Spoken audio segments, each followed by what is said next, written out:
Regime disciplinar, esse é o nosso tema dessas últimas aulas, e nós vamos continuar estudando esse tema agora, né, para nos prepararmos finalmente, próxima aula, nós vamos estudar processo administrativo disciplinar, para encerrar esse assunto com chave de ouro, vai ser uma aula bem legal, tá? Mas eu preciso fazer algumas introduções aqui primeiro, falar um pouquinho de responsabilidade dos servidores, e aí eu peço que você, mais uma vez, antes, se você não fez ainda, inscreva-se no canal, ative as notificações, chama um amigo para ver essa aula, porque essa aula é muito legal mesmo, né? Uma preparação para a gente falar de processo administrativo e discutir alguns temas que são importantes aqui dentro quando a gente fala de responsabilidades do servidor, legal? Regime disciplinar, então, é o tema dessa aula. Essa aula agora eu vou querer que você deixe aí a lei aberta, então vou te dar um tempinho, lei 8.112 aberta. Já vai lá para mim para o artigo 116 e 117, a gente vai começar por ele. Toma um tempinho. Enquanto isso, né, novamente vou te lembrar, inscreva-se no canal, divulga essa aula, manda essa aula para um amigo seu. Pronto, deixou a lei aí aberta. Vamos lá, a gente vai começar falando então das proibições e dos deveres do servidor. Olha só, desses dois artigos, proibições, artigo 116, e deveres, artigo 117, você tem que ver que há um paralelo entre as duas coisas. É muito curioso até o que a Lei 8.112 faz aqui. É mais ou menos assim, ela diz assim, deveres, ser pontual, proibição, chegar atrasado. Juro, vocês vão perceber, até quase que na ordem dos incisos, né, que ela estabelece um dever e a proibição é o exato contrário daquele dever. Então, apesar de ser importante, você vai dar uma lida nos deveres aí do 116, é importante que você leia, mas a nossa aula, e agora eu falo com os concurseiros, sobretudo com os concurseiros agora, né, que está fazendo prova do OAB também, a nossa vai focar no 117, as proibições, porque são eles as previsões mais cobradas em prova. Exatamente porque são elas que vão ensejar as infrações administrativas. Tá? Vocês vão ver até que quando a gente for falar das infrações, eu vou fazer referência. Porque a lei o fez, eu vou fazer referência às previsões do 117. Então, leiam o 116, basta uma vez, tá? E percebam esse paralelo entre o 116 e o 117, tá? Dever, ser cordial, proibição, ser mal educado. Sério, a relação é essa, né? Agir com proatividade, dever, não prevaricar, proibição, né? Então, percebam essa redação. Vamos direto para o 117. Olha só, o 117 tem, me perdoem, 19 incisos. Eu, obviamente, nesse vídeo não vou ler todos.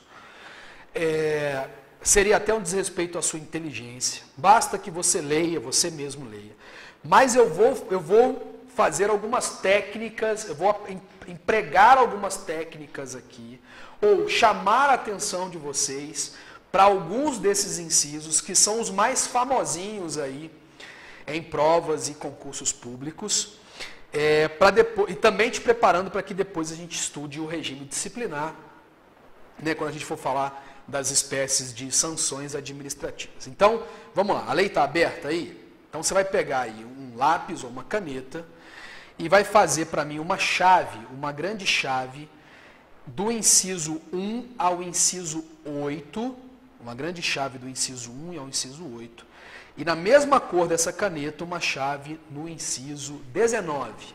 Então faz uma chave aí azul, por exemplo, do inciso 1 ao 8, e uma chavinha só no inciso 19, uma chavinha da mesma cor. Agora pega uma caneta de uma outra cor,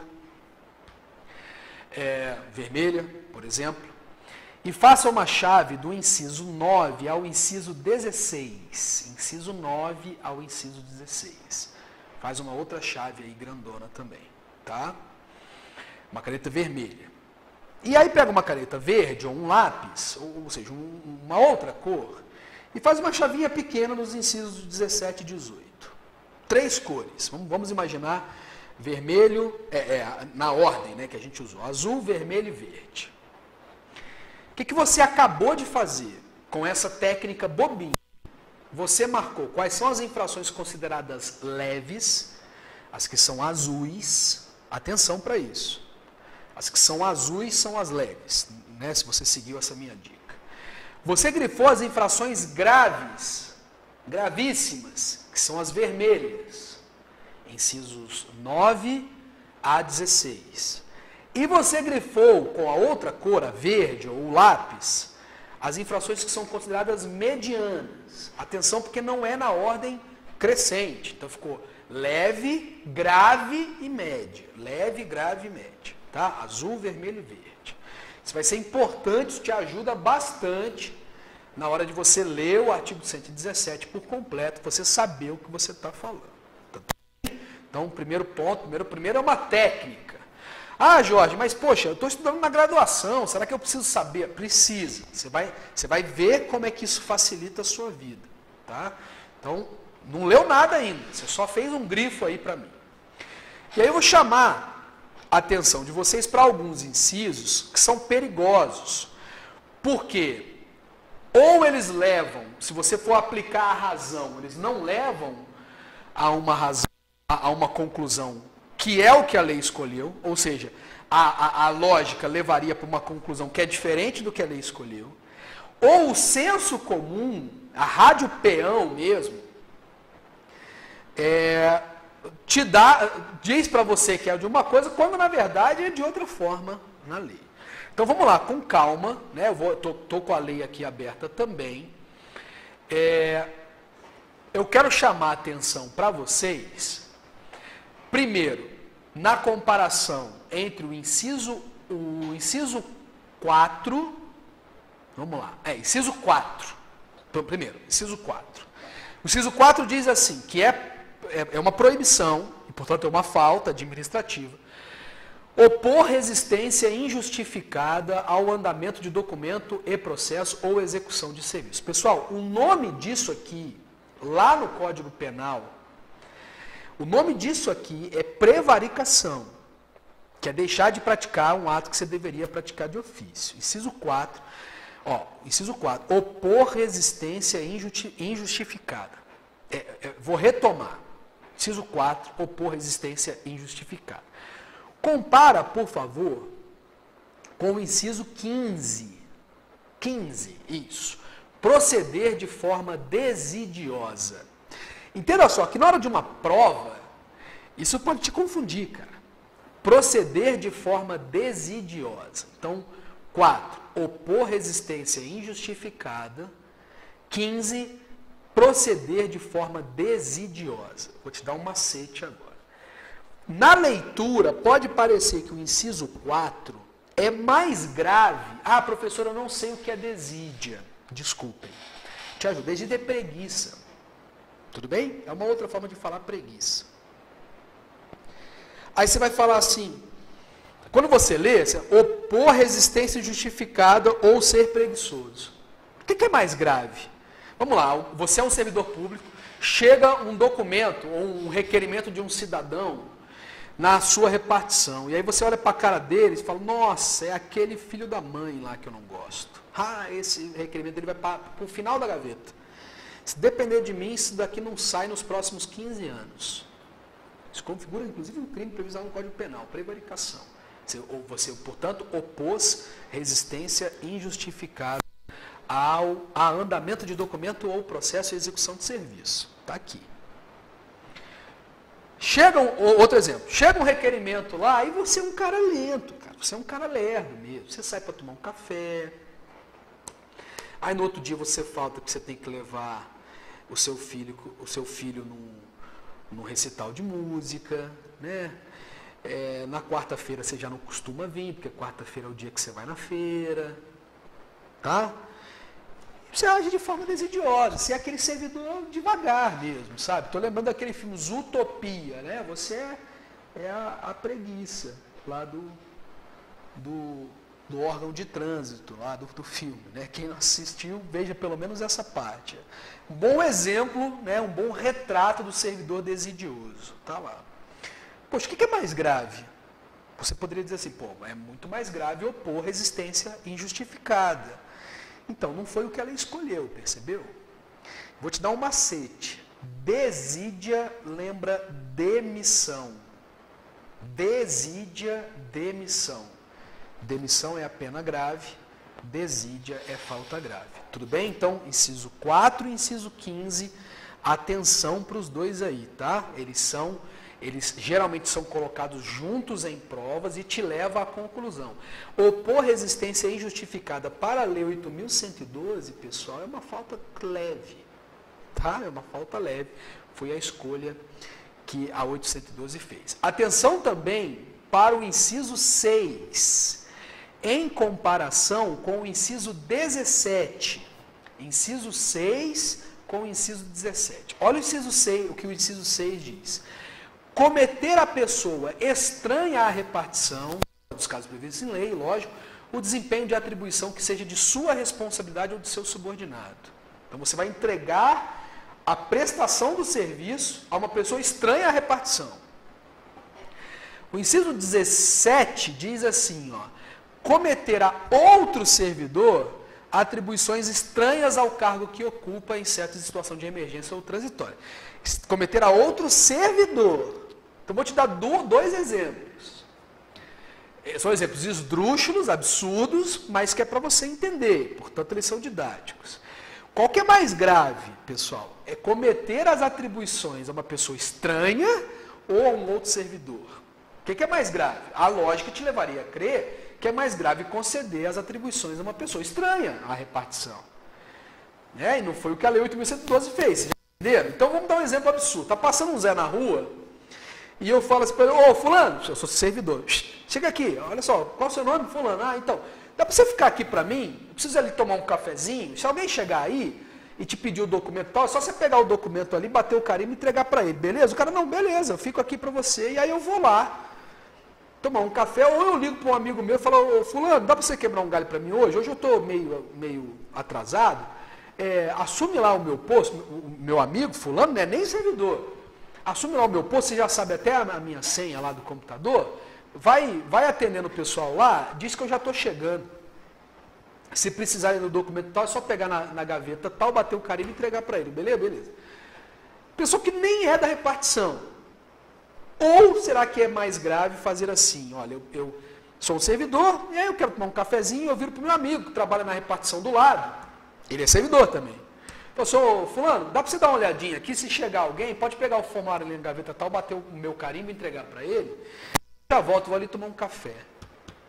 Veja só, a Lei 8.112 diz, pode parecer esdrúxulo, que é mais leve cometer uma pessoa estranha à repartição. Isso é técnica para você lembrar na hora da prova, é isso que eu estou fazendo. A análise aqui não é técnica, é didática. Ela diz que é mais leve, esdrúxulamente ela diz que é mais leve, entregar a uma pessoa estranha à repartição as atribuições do que entregar a um servidor. Falta leve quando você entrega para um estranho, falta mediana quando você entrega para outro servidor. Grava assim, tá? É o inverso do que a lógica poderia te levar a crer. Tá? Quero fazer mais um comentário. Por favor, leiam todo o artigo 117 e ainda tendo alguma dúvida em alguma previsão, você, por favor, me chama nos comentários aqui que eu respondo a sua dúvida ou, se for preciso, gravo até uma nova aula falando sobre alguma previsão aqui que você achou mais importante. Atenção para outra situação, ó. Vou comentar mais duas. Inciso 8. Manter sob sua chefia imediata em cargo ou função de confiança, cônjuge, companheiro ou parente até o 2º grau civil. Chamar atenção para duas coisas. Primeiro, para a Lei 8.112, só configura essa falta se for até o 2º grau civil. Segundo, para o Código Civil, parente até o 4º. Para nós aqui, só é falta se for até o 2º. Segundo comentário sobre o inciso 8. O nome disso é nepotismo. E para a Lei 8.112 isso é falta leve. Falta leve, nesta hipótese do inciso 8. Então, atenção para isso. Falta leve. O nepotismo na 8.112 É falta leve nessa previsão que está daqui, tá? Próximo comentário, eu quero falar sobre o inciso 11, porque ele tem um nome. O nome é advocacia administrativa. Crime previsto no Código Penal com exatamente este nome, crime. Mas há uma excludente de tipicidade aqui, tanto na responsabilidade administrativa quanto na responsabilidade penal. O que importa é a excludente de tipicidade, porque está lá no final assim do inciso 11, que é igualzinho à redação lá do Código Penal. Salvo quando se tratar de benefícios previdenciários ou assistenciais de parentes, de novo, até o segundo grau. Então, Lei 8.112, responsabilidade do servidor, regime disciplinar, segundo grau, tá? Lembra disso. De cônjuge ou de companheiro. Eu vou te dar um exemplo do que é o crime, um exemplo que quase nunca ocorre no Brasil, só que não, e do exemplo do que não é o crime. Então, eu sou servidor da prefeitura da minha cidade. A prefeitura da minha cidade lança lá um projeto de aulas gratuitas, né, de escolinha de futebol.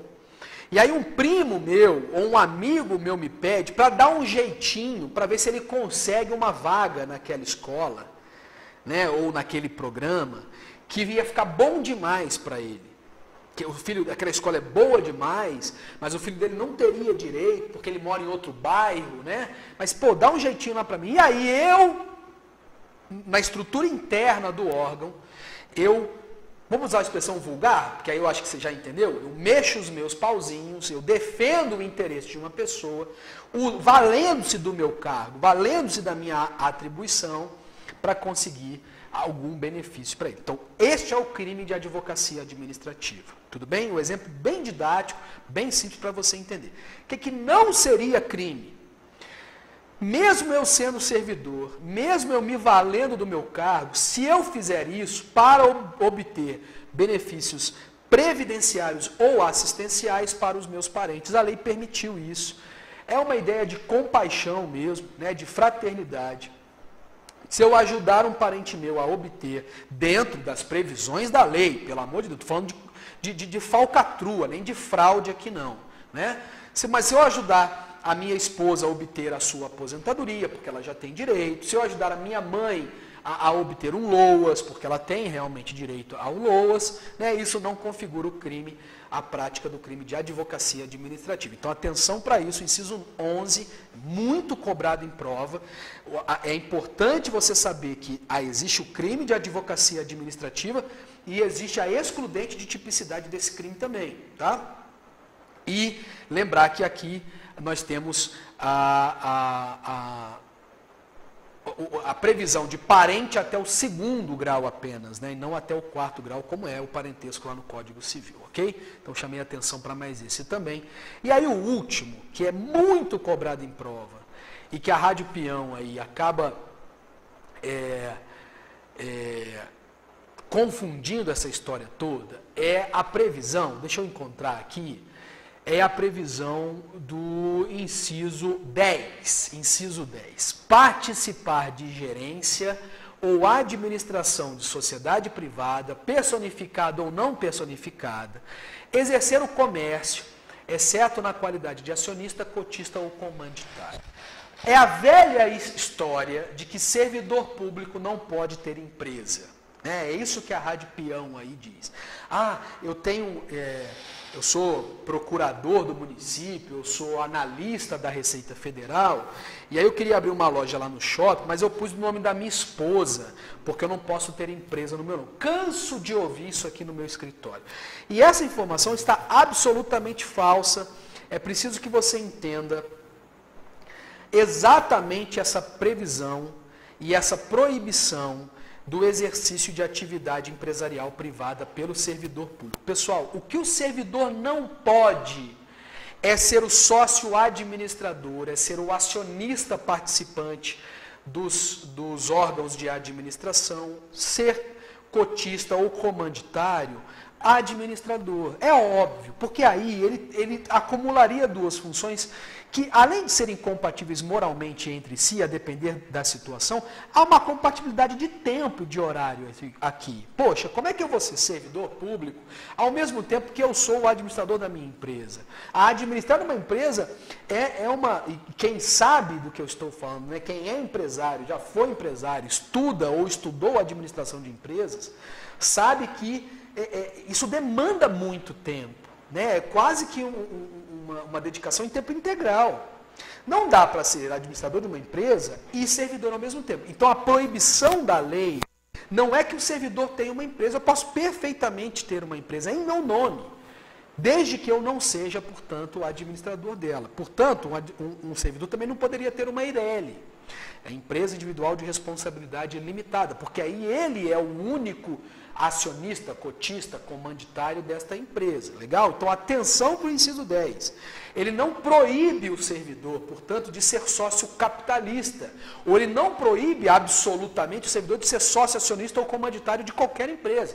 O que ele não pode ser é o sócio constitucional comanditário administrador das suas respectivas pessoas jurídicas de direito privado. Legal? Então, chamei a atenção aí para os incisos mais importantes. Leiam todo o artigo 117 para que a gente possa, para que você possa ter a real compreensão desse tema. Legal? E aí, então, passamos, conhecendo as proibições, passemos a falar, então, de responsabilidades do servidor público.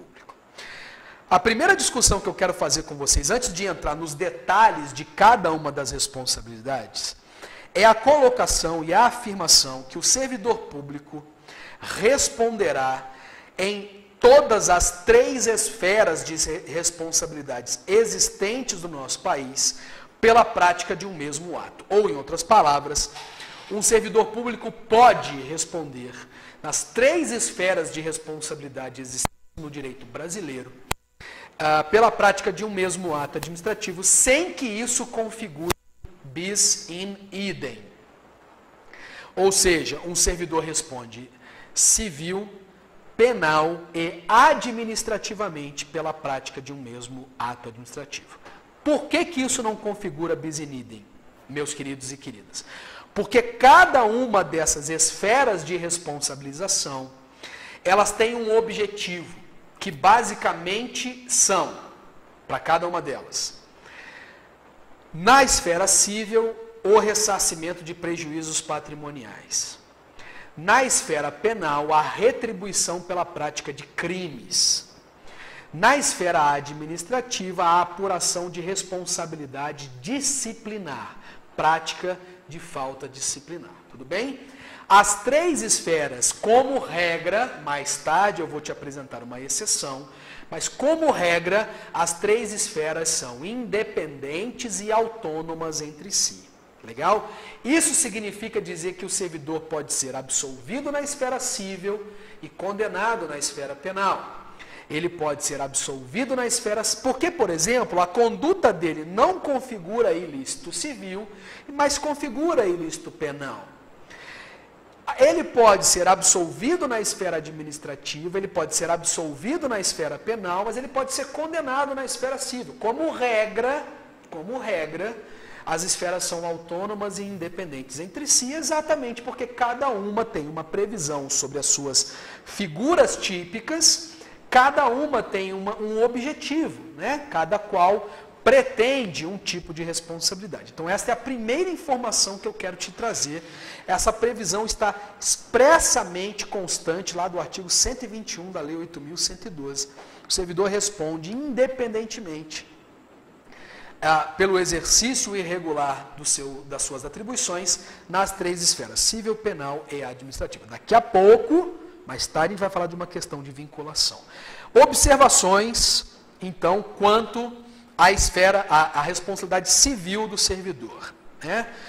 Primeira observação, acho que essa é a observação mais importante de todas, até porque ela tem previsão constitucional. Esse assunto é um assunto que será discutido por nós ainda esse semestre, os meus alunos regulares, faz parte desse meu programa, né, que é a responsabilidade civil do Estado. A responsabilidade civil do Estado, De acordo com o artigo 37, parágrafo 6º da Constituição, é apurada na modalidade da responsabilidade objetiva ou independentemente de culpa. Olha, não é o momento de eu dar essa aula, então eu estou pressupondo que vocês sabem o que é responsabilidade civil objetiva e subjetiva.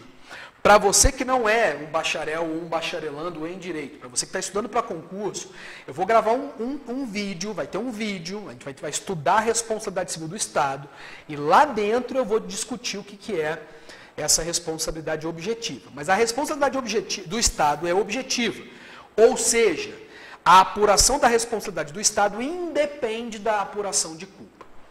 A apuração da responsabilidade civil do servidor, ela é subjetiva.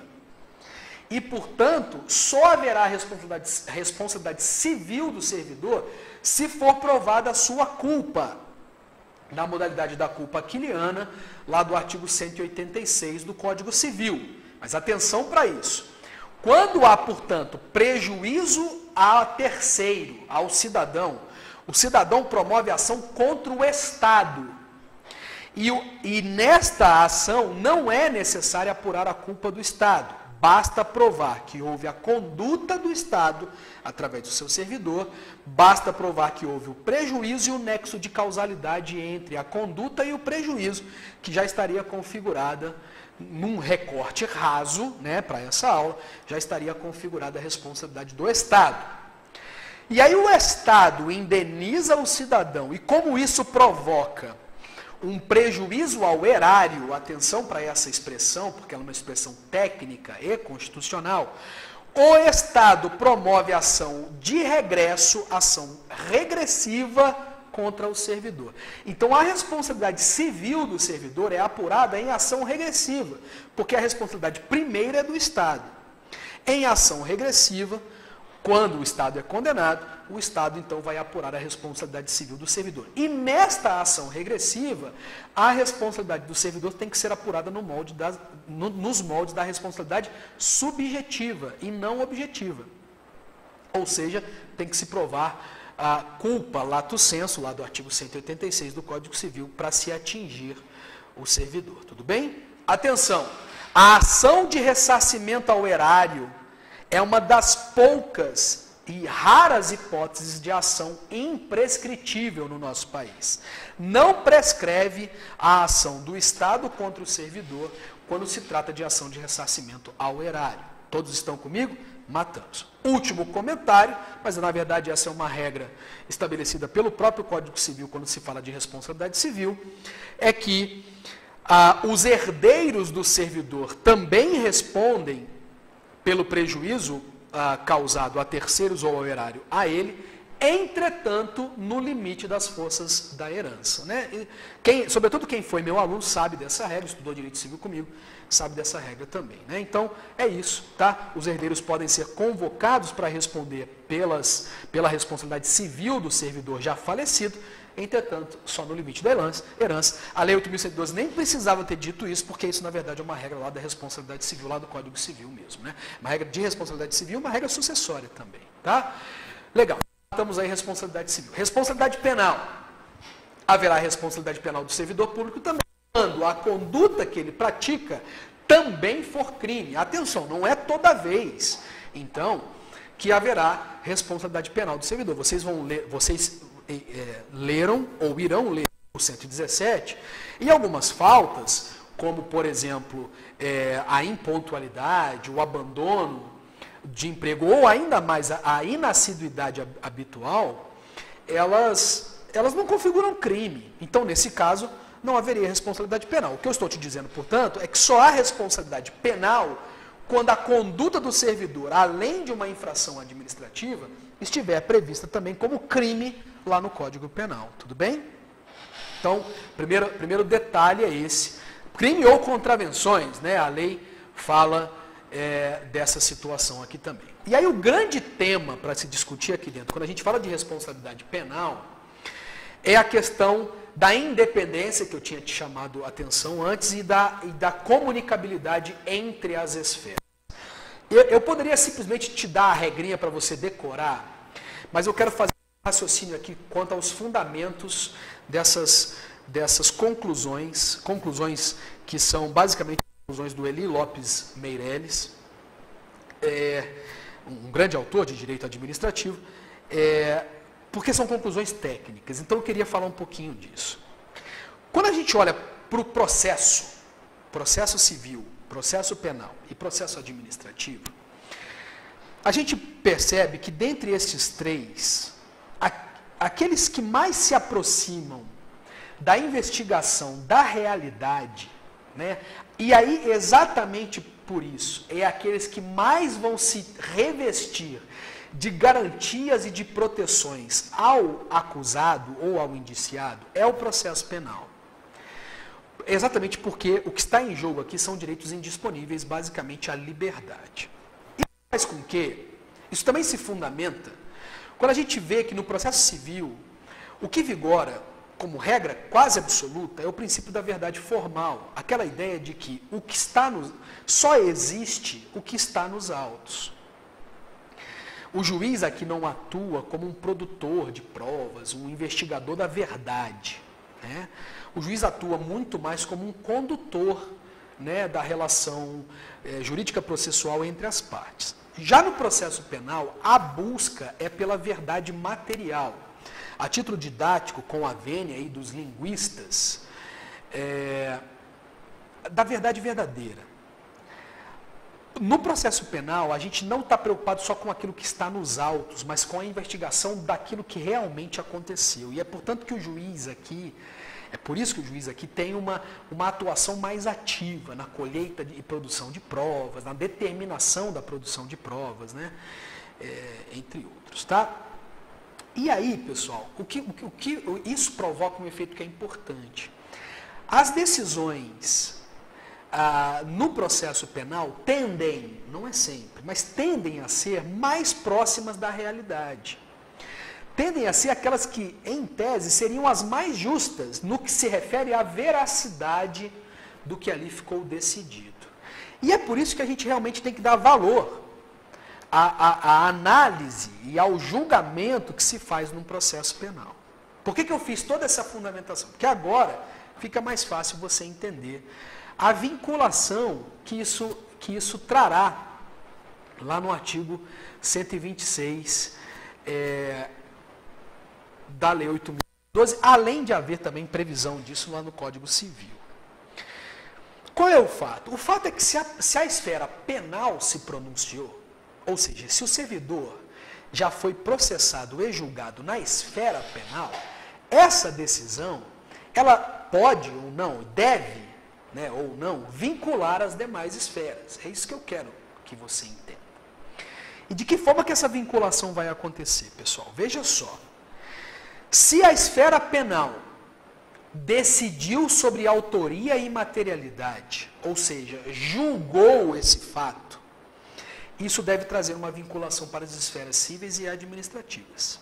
Sobretudo para a esfera administrativa, que é o nosso objeto de estudo. Agora, se houve o julgamento do servidor, mas não houve decisão sobre autoria e materialidade, não há como falar em vinculação. Fique tranquilo que eu vou dar toda a explicação aqui, né, sobre o que eu chamo de autoria e materialidade.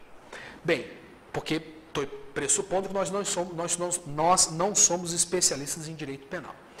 A autoria é dizer quem praticou o crime e materialidade é dizer se aquela conduta é ou não é crime. Basicamente isso. Então veja só, se na ação penal o juiz da sentença, por óbvio, né, disse, foi essa pessoa, foi o servidor e a conduta é crime, ou seja, ele foi condenado com a afirmação de que houve autoria e materialidade por parte do servidor. Se essa conduta também for infração administrativa e também for ilícito civil, não há outra alternativa para essas duas esferas, senão a condenação também. Então veja que neste caso, no primeiro caso, que é a condenação com julgamento de autoria e materialidade, por óbvio, né, haveria vinculação. Segunda situação. O servidor é absolvido com afirmação sobre autoria e materialidade, ou seja, não houve infração, não foi essa pessoa que praticou o crime, não foi o servidor, ou que não foi este o fato, ou esse fato não é crime. Ou seja, ele foi, aqui a gente chama de absolvição própria.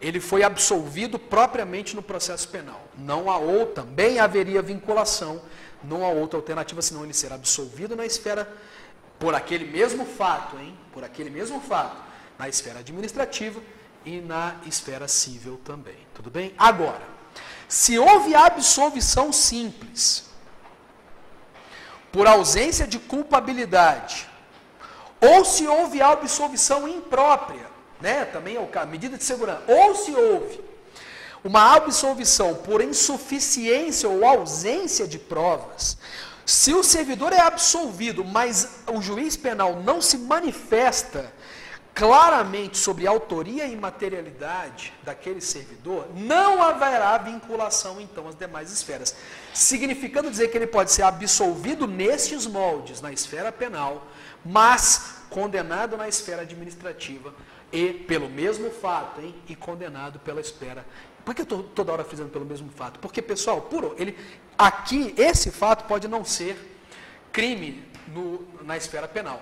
Mas outro fato pode ser, também não é crime aqui na esfera penal, mas é crime aqui, por exemplo, chegar atrasado. Desconto, impontualidade habitual ou inassiduidade habitual. Não é crime aqui na esfera penal. Haveria, portanto, declaração de inexistência de materialidade. Mas é uma infração administrativa, tudo bem? Mas, dizendo, se houve absolvição genérica aqui no processo penal, não haverá vinculação ao processo civil e ao processo criminal. Fechou? Então, aquela independência que a gente lá no começo desse assunto, ela tem esse detalhe aqui, quando há pronunciamento da esfera penal. Fechou? Então, há vinculação quando há condenação ou absolvição com decisão sobre autoria e materialidade, e não há vinculação quando há absolvição genérica, ou seja, quando o juízo penal não se manifesta sobre a autoria e materialidade por ausência ou insuficiência de provas. Facinho demais, né? E aí, finalmente, então, para terminarmos esse vídeo, chegamos ao estudo das infrações administrativas. Eu vou apresentar aos senhores e senhoras aqui todas as infrações administrativas e vamos fazer comentários sobre cada uma delas, tá? Então, além de responder civilmente e criminalmente ou penalmente pela conduta, o servidor também pode ser responsabilizado administrativamente por aquela conduta, tá? Quais são as responsabilidades ou quais são as sanções a que esse servidor está sujeito? Numa ordem cronológica, numa ordem de gravidade, 3 são os grupos de infrações e, portanto, de sanções administrativas. Leve, média e grave. E as sanções seriam, portanto, respectivamente, a advertência, a suspensão e a demissão. As 3, demissão e as suas congêneres. Por que são os cônjuges? Porque elas são aplicáveis no mesmo caso da demissão, só que o servidor está em uma outra situação que não permite a demissão. Está, na verdade, basicamente na inatividade ou na disponibilidade. Então, vamos lá. Advertência, suspensão e demissão e as suas congêneres, que são a cassação de disponibilidade ou a cassação de aposentadoria. A gente vai falar delas em momento oportuno. Tudo bem? Em ordem de gravidade, essas são as 3 infrações administrativas, né? São 5, mas consigo agrupá-las em 3 aqui, porque a demissão e as suas congêneres a gente coloca num grupo só. Tudo bem? Então vamos lá, estudar uma a uma. Advertência. Definição de advertência. Como é que a gente pode definir a advertência? A advertência é uma admoestação escrita ao servidor, que passará a constar do seu assentamento funcional e deverá ser aplicada nos casos das sanções mais simples ou mais leves, das infrações mais simples ou mais... Lembra daquele grifo que nós fizemos lá no 117? É por isso que a gente tinha feito, ou seja, incisos 1 a 8 e 19, que a gente já tinha antecipado, tá? Então é isso, a definição de advertência é essa. A advertência é a sanção administrativa mais leve que será aplicada nos casos expressamente previstos é uma admoestação escrita que constará do assentamento funcional do servidor. Então, pronto. Essa é a definição de advertência. Quais são as hipóteses de advertência? Bem, as hipóteses eu já te mostrei.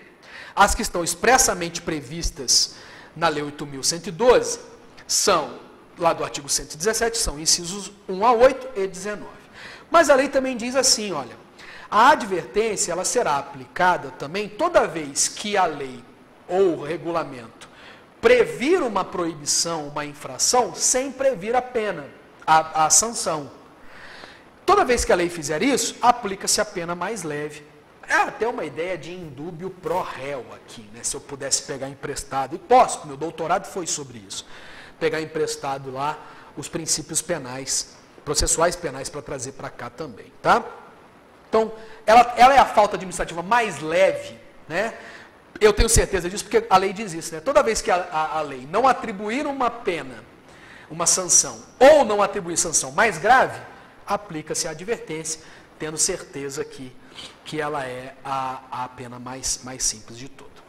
E aí a gente sempre vai se preocupar com isso. E atenção para o que eu vou te dizer agora, pessoal. Atenção para o que eu vou te dizer agora.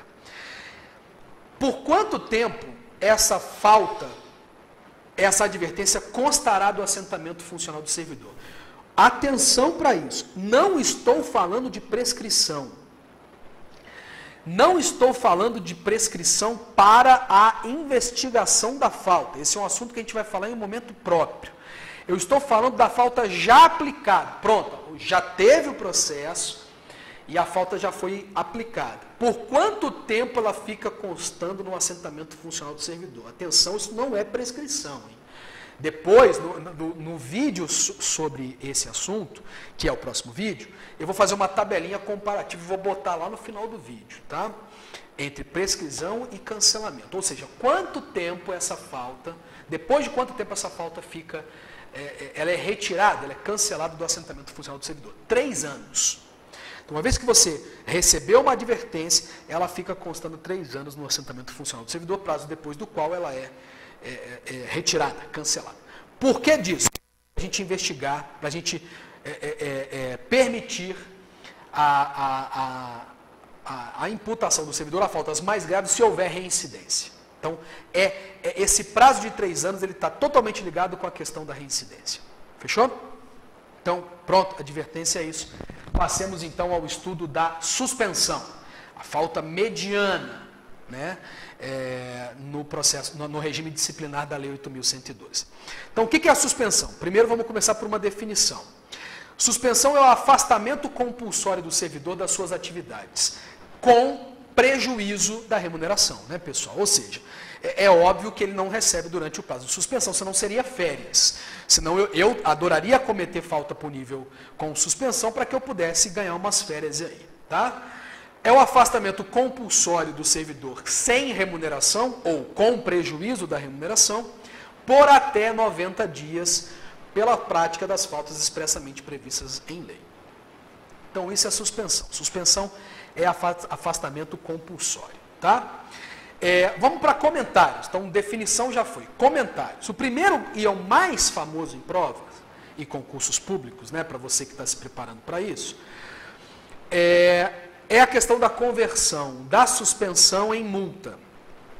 A Lei 8.112, ela prevê a possibilidade da conversão da suspensão em multa. E como é que funcionaria isso? Primeiro, o prazo seria o mesmo. Então, se o servidor, no final do processo administrativo, foi suspenso por 47 dias, a multa duraria 47 dias. Então, é o mesmo prazo. E como é que é essa multa? O servidor continua trabalhando, ou seja, ele não é afastado das suas atividades, mas recebendo metade, 50% da sua remuneração. Legal? Então, a multa é correspondente a 50% da remuneração do servidor. Ótimo? Então, muito simples. Agora, qual é o detalhe mais importante? É que isso não é direito subjetivo do servidor. Não cabe a ele pedir ou exigir que seja feita esta conversão. Essa conversão só será feita a bem da administração pública no momento em que a administração, portanto, a conversão é discricionária, no momento que a administração pública julgar conveniente ou oportuno, por exemplo, porque a repartição tem poucos servidores, por exemplo, porque ela está passando por, a administração passa por um momento de calamidade, como é o caso que nós estamos vendo aí agora, precisa de servidor, já está com o seu quadro reduzido, tudo bem? Então, não pode o servidor exigir a conversão da suspensão em multa, tá? E aí, portanto, durará o mesmo prazo, como eu já falei, né? Que a suspensão, essa redução de 50% durará o mesmo prazo que a suspensão duraria. Fechou? E, para terminar a suspensão já, porque é só isso mesmo, por quanto tempo a suspensão fica constando do assentamento funcional do servidor? Ora, por 5 anos. Ela é mais grave, né? Ela fica constando por 5 anos. Um detalhe, né? Depois de 5 anos é cancelado. Quais são as hipóteses? Já vinha me esquecendo. Quais são as hipóteses que a suspensão será aplicada? Bem, se você olhar para aquela estrutura que eu fiz lá com as chaves no artigo 117, né, que a gente fez juntos, incisos 17 e 18 apenas, né? Mas a lei 8.112 também diz assim, ó, em qualquer outra situação que não seja aplicado pena de advertência, ou não seja aplicado pena mais grave. Então, claramente ela te diz que a suspensão é a pena mediana, né? Se ela vai ser também aplicada em qualquer outra hipótese que a lei não aplique advertência, nem aplique pena mais grave. Fechou? Então, basicamente é isso. Isso está previsto lá. Um outro detalhe que é importantíssimo. A suspensão também será aplicada no caso de reincidência com falta punível com advertência. Então, olha que legal, isso é simples de você entender, né? Lembra que a advertência fica constando 3 anos lá no assentamento funcional do servidor? Se durante esses 3 anos ele pratica uma falta que é punível com a advertência, ou seja, outra falta leve, seja reincidência específica ou não, tá, pessoal? Tem um debate sobre isso aqui, mas seja reincidência específica ou não. O servidor não vai receber outra advertência. Ele vai receber agora uma pena de suspensão. Legal? Então, são as hipóteses em que a suspensão pode ser aplicada também. E aí, finalmente, chegamos na pena de demissão, que é a pena mais grave do processo administrativo disciplinar, demissão e suas análogas, que são a cassação de disponibilidade e a cassação de aposentadoria. Eu só tenho um comentário para fazer sobre cassação de disponibilidade, mas basicamente não vou falar sobre elas, porque elas são idênticas à demissão, inclusive são aplicáveis no mesmo caso da demissão. Tá? A demissão ela vai ser aplicada naquelas situações mais graves, voltando lá no artigo 117, dos incisos 9 a 16. Né? Então, você vai ler lá de novo, por isso que eu coloquei lá em vermelho, que são as faltas mais graves de todas. Mas ela também será aplicada nos casos de, por exemplo, improbidade administrativa, né, que está previsto lá na Lei 8.429, né, a Lei de Improbidade Administrativa. Ela também será aplicada em todos os casos que o servidor praticar crime, ou seja, praticar conduta prevista lá no Código Penal, crime contra a administração pública. Tá? Então, pena de demissão é a pena mais grave de todas. Quais são, quanto tempo a demissão constará do assentamento funcional do servidor? Deixa de ser anjo. Servidor demitido, nem assentamento funcional mais ele vai ter. Então, aquela questão de 3 ou 5 anos lá da advertência ou suspensão não aparece aqui por óbvio.